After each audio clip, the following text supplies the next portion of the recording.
When you discover that it's a mental thing, not an action thing, now you're in complete control of everything in your physical experience. When you are living something that is clearly something that you don't want, and it's showing you that you don't want it in many, many ways, and you say, all right, I think I will remove myself from this. And so you do. Almost in every case, even though you feel relief from the immediacy of it, you have not vibrationally changed at all. Right.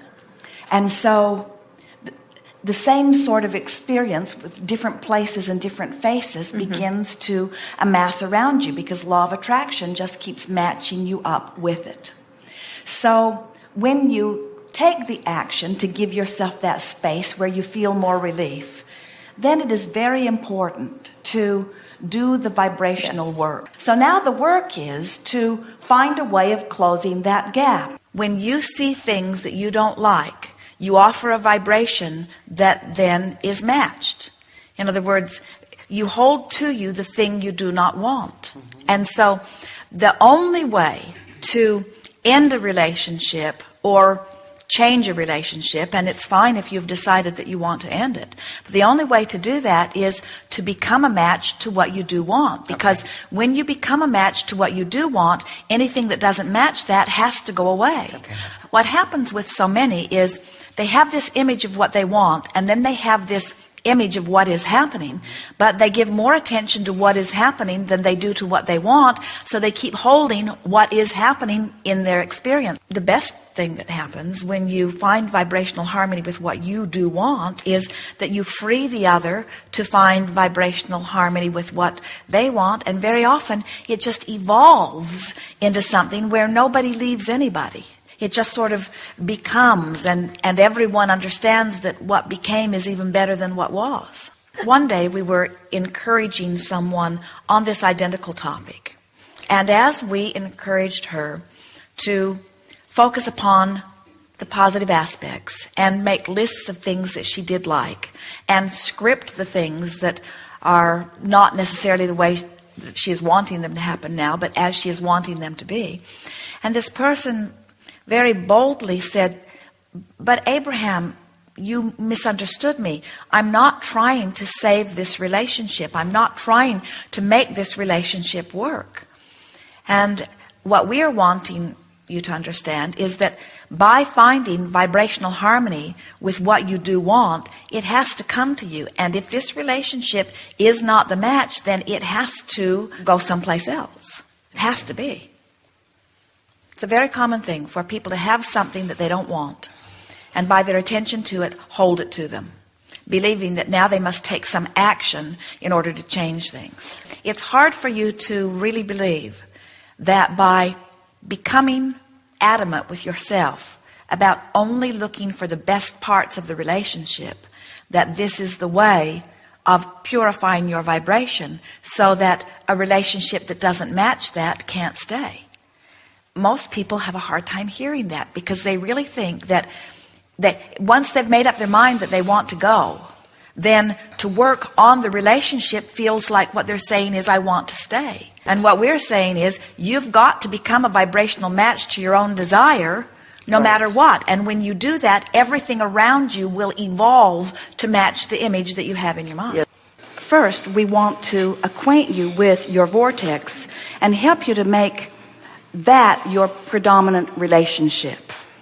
So when you care about the relationship, the vibrational relationship between you and you, now you're standing on solid ground. And then the relationship of the vortex, or the energy of the vortex, will call you to your best good, to what you are really wanting. Again, it's that easy for us to say thing about just don't leave a relationship from outside the vortex. Make sure you're in the vortex. And when you're in the vortex, you never leave anything. You just go somewhere else. And there's a huge difference between leaving one place and going to another. In other words, it's the difference between lack and alignment. It's the difference between resistance and allowing. So what you're essentially saying to us is, how much should I tolerate and how bad should it get before I go? And we say we would tolerate nothing. In other words, we wouldn't put up with anything. But the most important thing that we want you to hear is it's not what somebody else is doing to you that's making the relationship not feel good. It's what you're doing to you by making that relationship more important than this relationship, and then resenting that one because it doesn't give you the feedback that you're looking for.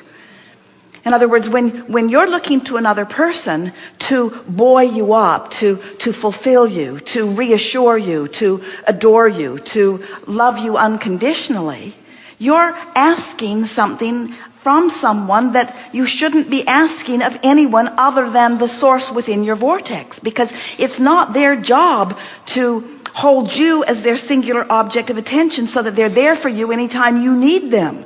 Your inner being is always there for you anytime you need them, anytime you want, anytime. The resources of source are always there for you, you see. We just want you to know that you can't get to where you want to be by being mostly aware of what you don't want.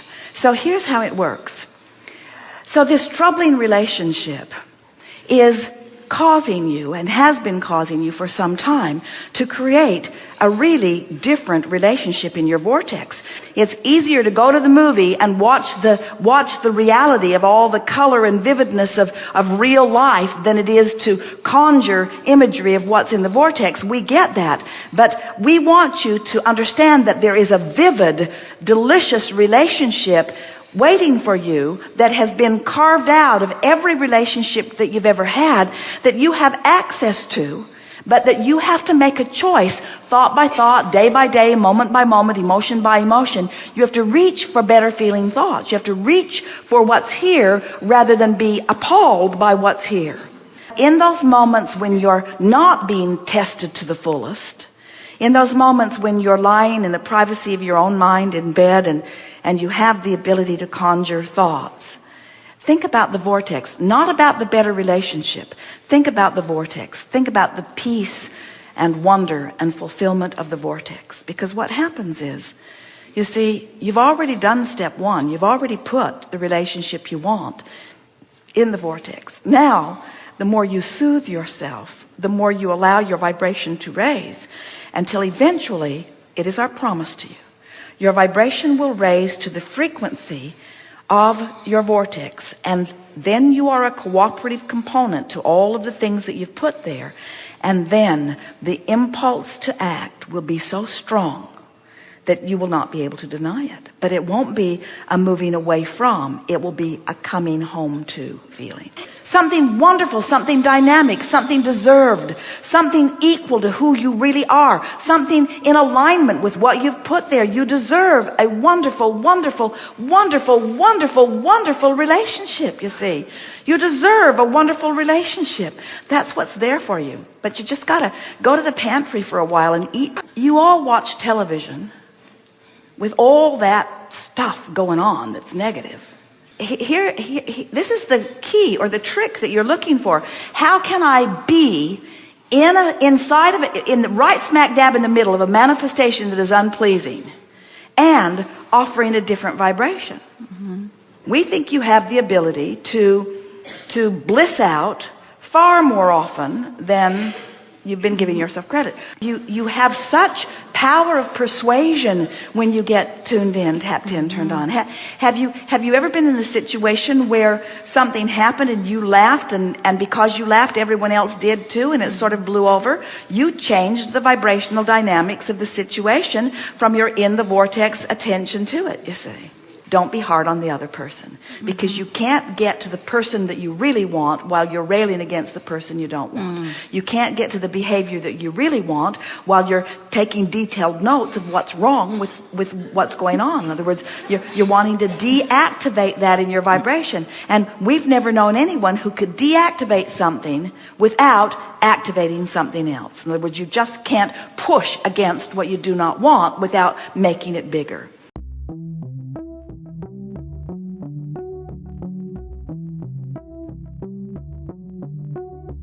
Consanguinity describes a situation where a couple who are planning to have children are related to each other by blood.